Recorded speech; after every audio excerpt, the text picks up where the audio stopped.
Kolkata rape कांड को लगभग 20 दिन होने वाले हैं, जिसके बाद अभी तक सबूतों की तलाश जारी है, मुख्य आरोपी की तलाश जारी है।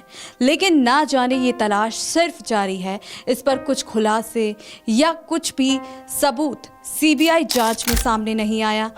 जब संजय रॉय का पॉलीग्राफ टेस्ट हुआ उसमें सामने नहीं आया और लगातार जो कोशिशें की जा रही हैं इस मामले में वो नाकाम ही नजर आ रही हैं। लेकिन क्यों? इससे पहले भी ऐसे कई मामले देश भर में हुए हैं जिनका खुलासा हुआ है, मुख्य आरोपी को पकड़ा गया है, उनको सजा दी गई है। लेकिन ये एक केस ऐसा बनकर रह गया है जिसमें अभी तक कोई खुलासा जो है सामने होता नहीं आ रहा है। आपको बता दें कि 9 तारीख को एक घटना हुई आरजीकर कॉलेज में, जहां पर एक जो है डॉक्टर को मार दिया गया शरेआम। पहले उसके साथ रेप किया, फिर उसको मार दिया गया। लेकिन इतनी बड़ी घटना होने के बाद जिस तरीके से इस पर जो है अंजाम इस आरोपी को देना चाहिए था, उसको पकड़ना चाहिए था, उसके खिलाफ जो है कार्रवाई होनी चाहिए थी, वो उस तरीके से नहीं हो पा रही है। इस घटना के अगले दिन ही संजय रॉय नामक एक व्यक्ति को पकड़ लिया जाता है और उसे ही मुख्य आरोपी की तरह पेश कर दिया जाता है। लेकिन जब पॉलीग्राफ टेस्ट में उससे 150 सवाल सीबीआई के दागे जाते हैं तो वो उन सवालों का जवाब देते हुए झटपटा जाता है। लेकिन आखिर क्यों? कुछ सवालों में बड़ा मुस्कुराता हुआ वो नजर आया, शर्माते हुए उसने जवाब दिए, लेकिन बाकी के जब सवाल उससे किए गए तो उसमें वो नर्वस नजर आया, झटपटाने लगा, सवालों से मुकरने लगा। लेकिन ऐसा क्यों? क्या संजय रॉय मुख्य आरोपी नहीं है? जी हाँ, हमारी तरह क्या आपके मन में भी यही सवाल है? जी, आपको बता दें कि आज मैं इसी बात पर ये वीडियो बना रही हूँ और अब तक इस मामले में क्या जांच चल रही है, ममता सरकार इस मामले पे क्या कर रही है और किस तरीके से आरोपी की शिनाख्त करने की जो है कोशिशें की जा रही हैं, और जो कि संदीप घोष है, पूर्व प्रिंसिपल आरजीकर कॉलेज का, उसको लेकर क्या जांच चल रही है, उसके खिलाफ क्या जो है रणनीति बनाई जा रही है, क्या वो भी इस घटना में जो है शामिल था, और इसमें ममता सरकार या फिर कॉलेज किसको बचा रहा है, इन सब चीज़ों को लेकर मैं आज की वीडियो में आपसे बात करूंगी। नमस्कार, बहुत बहुत स्वागत है आप सभी का हमारे चैनल सच टॉक्स में, और मैं हूं आपके साथ शिवानी मांगवानी।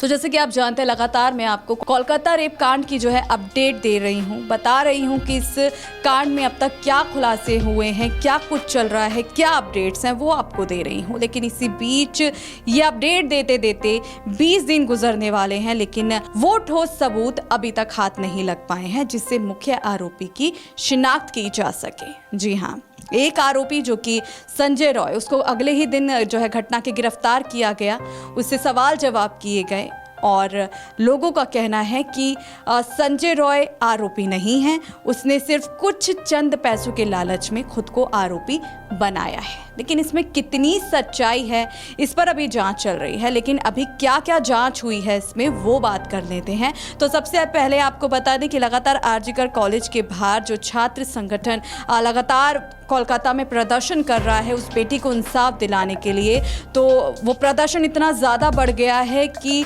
नबन्ना में जो है ममता सरकार को धारा 144 लगानी पड़ी। उनकी नबन्ना अभियान रैली जो है वो इस कदर बढ़ चुकी है कि लोग जो है भीड़ वहाँ पर इस कदर बढ़ गई है कि लोगों की सेफ्टी को देखते हुए वहाँ पर ममता सरकार ने सुरक्षा का इंतज़ाम किया हुआ है और लगातार स्टूडेंट्स को उस जगह से हटाया जा रहा है और 144 भी जो है लागू कर दी गई है। लेकिन इसके बाद भी स्टूडेंट्स जो हैं रुकने का नाम नहीं ले रहे हैं और हमारी तरह उनके मन में भी यही सवाल है कि संजय रॉय एकमात्र जो है इस मामले में आरोपी नहीं है, और भी लोग इस मामले में उसके साथ शामिल थे।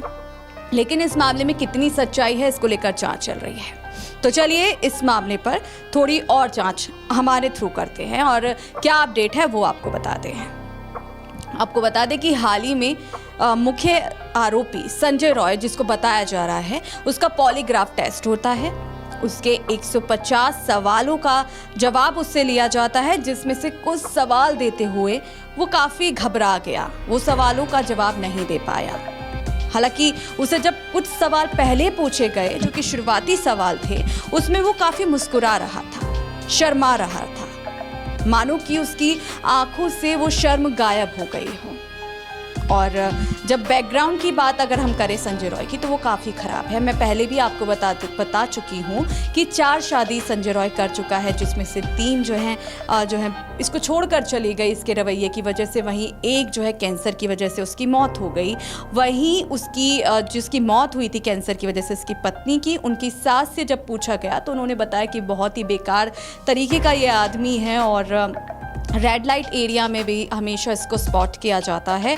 और इसकी जो लड़कियों को लेकर, महिलाओं को लेकर जो उसका स्वभाव है वो काफ़ी गलत है, जिस वजह से इसको एक तरीके से आरोपी भी माना जा रहा है। लेकिन बात अगर उस कांड और उस रात की करें तो ये भी एक बात खुलकर सामने आई है कि संजय रॉय इसमें आरोपी नहीं है।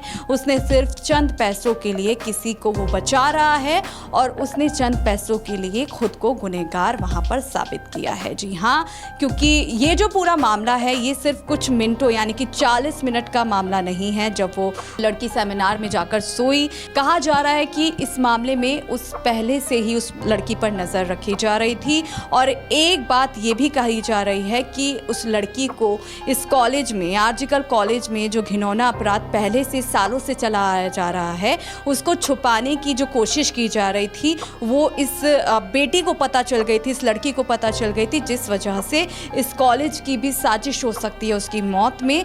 तो इस तरीके की जो चीज़ें हैं वो लगातार खुलकर सामने आ रही हैं, लेकिन अभी हम इस पर कुछ भी पुष्टि नहीं कर सकते हैं क्योंकि बहुत सारी चीज़ें हैं जो उस मामले में निकलकर सामने आ रही हैं। वहीं आपको संजय रॉय की आगे बताएं तो संजय रॉय ने जो पॉलीग्राफ टेस्ट में जो जवाब दिए हैं उससे बिल्कुल भी सहमति सीबीआई जो है नहीं जता रही है और पॉलीग्राफ टेस्ट में बहुत सारे सवालों को नकारता हुआ नजर आया। इसी बीच कहा जा रहा है कि अब उसका नार्को टेस्ट होगा। जी हाँ, नार्को टेस्ट यानी कि उसको बेहोश रखा जाएगा और उससे सवाल जवाब किए जाएंगे और पूछा जाएगा कि आखिर उस रात हुआ क्या था। लेकिन सच्चाई क्या निकलकर सामने आती है वो अभी जो है चर्चा का विषय, जांच का विषय बना हुआ है। उसके बाद आपको बता दें कि संदीप घोष जो कि इसमें संजय रॉय के बाद एक दूसरा ऐसा नाम है जो कि काफ़ी चर्चाओं में है। संदीप घोष पूर्व प्रिंसिपल है आर्जिकल कॉलेज का, लेकिन कहा जा रहा है कि संदीप घोष को भी इस मामले में बचाया जा रहा है। जी हाँ, अभी कुछ दिन पहले एक 36 सेकंड का वीडियो वायरल हुआ था उस घटनाक्रम के स्थान से जहाँ वो सेमिनार हॉल था। तो उस स्थान में जब वो घटना हुई उसके फैमिली के यानी कि जो पीड़िता थी उसके फैमिली के पहुंचने से पहले वहां पर संदीप घोष के जो कुछ परिवार के लोग हैं यानी कि परिवार के सदस्य जो हैं उस वीडियो में नज़र आ रहे हैं और जांच पड़ताल और पूछताछ करते हुए नज़र आ रहे हैं। यानी कि इस वीडियो के बाद लोग ये भी अनुमान लगा रहे हैं कि संदीप घोष की भी इसमें कुछ मिली जुली साजिश है और जो कॉलेज पूरी जो कोशिश कर रहा है संदीप घोष को बचाने की, उनकी इमेज को बचाने की कोशिश कर रहा है। क्योंकि यहाँ बीच में सवाल ये भी उठता है कि जहाँ एक दिन पहले ये इतनी बड़ी घटना हुई कोलकाता में, उसके अगले दिन ही संदीप घोष का दूसरे कॉलेज में ट्रांसफ़र कर दिया जाता है और वहाँ पर भी उनको प्रिंसिपल की पोस्ट दे दी जाती है। यानी कि आप देख सकते हैं कि कितना घुमाने की कोशिश इस मामले को की गई है। वहीं जहाँ पर ये लड़की के साथ पूरी घटना को अंजाम दिया गया वहाँ पर भी ये कहा जा रहा है कि जो सबूत हैं वो परिवार के आने से पहले, किसी के पहुंचने से पहले जो है पहले ही मिटा दिए गए थे। और इसी बीच एक और जो हमारे पास जानकारी हाथ लगी है वो ये है कि जहां पर वो सेमिनार में महिला पीड़िता जो मृत पाई गई थी वहां से 2 डॉक्टरों की फिंगरप्रिंट भी जो है प्राप्त हुए हैं और वो फिंगरप्रिंट कौन से डॉक्टर्स की है उस पर भी अभी जांच चल रही है। तो उसको लेकर भी क्या अपडेट रहेगी वो मैं आप तक पहुंचाऊंगी। लेकिन संजय रॉय क्या मुख्य आरोपी है?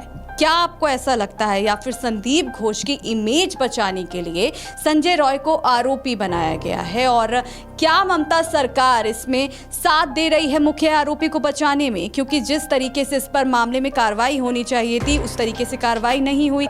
सबसे पहले तो सीबीआई की जांच ही बहुत लेट की गई, उसके बाद इस मामले को दबाने की भी कोशिशें की गई। लेकिन हालांकि जो वहाँ पर स्टूडेंट्स हैं और देश भर में जैसे ये मुद्दा फैला तो अब ये मुद्दा जल्दी से थमने वाला नहीं है और इस पर जांच पड़ताल जो है लगातार जारी है। तो इस पर आप क्या कहेंगे? जो सवाल मैंने आपसे पूछे हैं कि क्या संदीप घोष इसका मुख्य आरोपी है, क्या संदीप घोष को बचाने के लिए संजय रॉय को आरोपी बनाया गया, या ममता सरकार इसमें मुख्य आरोपी का साथ दे रही है? क्या कुछ आपका कहना है? कमेंट बॉक्स में अपनी राय अवश्य दें और इस मामले में जो भी अपडेट होगी वो भी हम आप तक पहुंचाते रहेंगे। नमस्कार।